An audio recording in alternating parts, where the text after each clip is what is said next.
Aray ko! Ano naman yung Mimay eh? Ayaw mo ba nilalaban ko ng mga damit mo? Yung nalaban. Ayaw mo ba? Gusto, sumutulungan kita. Ako ang taga-kuha ng tubig. Sige, para mabilis nang matapos. Ano ba ginagawa mo dyan? Magsalo ka na. Ba't ako magsalo? Kala ko ba tutulungan mo ako? Kung ano, ako na nga.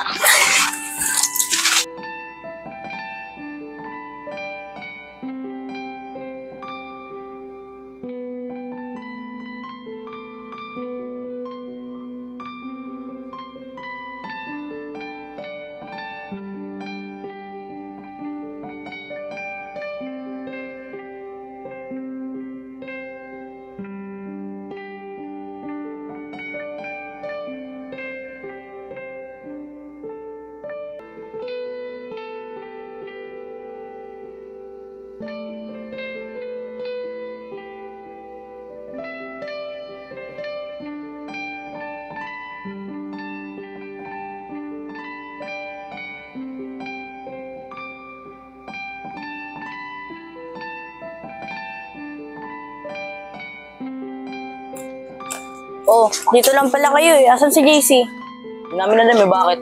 May papagawa sana ako eh. Justin, pwede mo ba ako tulungan? Sorry Ana, tinutulungan ko si Mimi maglaba eh. Kaya nyo na yan. Ako na lang tulungan mo. Sabi na ako sa kanya, sorry Ana, kay JC ka na naman patulong. Sama-sama pa kasi ng babae na to eh. Hindi mo yun, ano ba't yung titig-titig mo dyan? Laban na!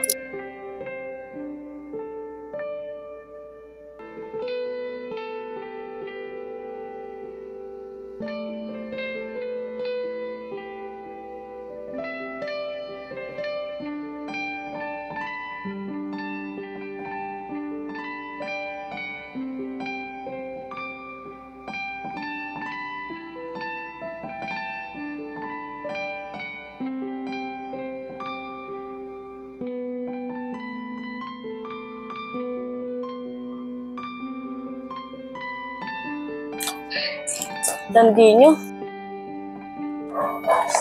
Boring na dito, no? Oo nga eh, nakakami sila Ana at saka sila JC. Di ba bakasyon naman? Oo, bakit? Sunod kaya tayo sa probinsya nila. Oo nga no. Diba? Hindi na tayo maboboring. Kaso di natin alam papunta dun. Hindi tawagan natin. Tawagan mo na. Oh, hello. Diana, ba't napatawag ka? Anak, pwede ba kami magbakasyon yan sa inyo? Maboboring kasi kami ni Sander dito eh. Oh, okay lang. Masaya nga yun, marami tayo. Tsaka may matutulugan naman tayo dito sa bahay eh. Anak, baka pwede mahingi yung address niyo. Ganto na lang. Sumabay na lang kayo kay tita. Pupunta rin naman siya dito eh. Pero set mo na rin yung address niyo para madali namin matunton. Oh, sige, send ko na lang rin. Sige, salamat anak. Ubi, punta natin sa Ate Tricia, tanong natin pala si Alice. Oh, Justin, susunod daw si Sander dito tsaka si Diana. Talaga ba? Oo. Oh, saan na naman kayo pupunta ang dalawa? Hindi, nagpasama lang sa akin si Mimay, magpapahangin. Bala kayo pag natuklo kayo ng ahas dyan. Ahas pa naman yung kasama mo. Sinabi ba siya?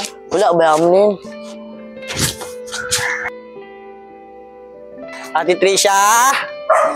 Ate Trish! Ate Tricia! Hindi sumasagot, di kayo nakaalis na. Oo nga eh, tara, tayo na lang bumiyahe. Magpaalam ko muna sa mama mo, papalam na lang ka naman. Sige be, ingat ah. Salamat mo kuya!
Kuya, dito na po ba yun? Dito na yun.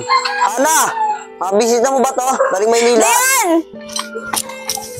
Sis, grabe naman tong lugar nyo. Ang lubak. Buti na lang kilala ka ni kuya. Okay lang yan sis, at least safe pa yung nakapunta dito. Buti nga si Mang Doming yung driver niyo eh. Magaling pa naman yan. Ano naman indong? Magaling talaga yan si Mang Daming, lalo na sa lubak. Sander! Safe lang tol, kaso Ano, malamok eh. magkakwento lang kayo dyan? Tara magampi sa taas. Tara. Tawa na, dito na ako. Yung mag-gawin, ingat ka.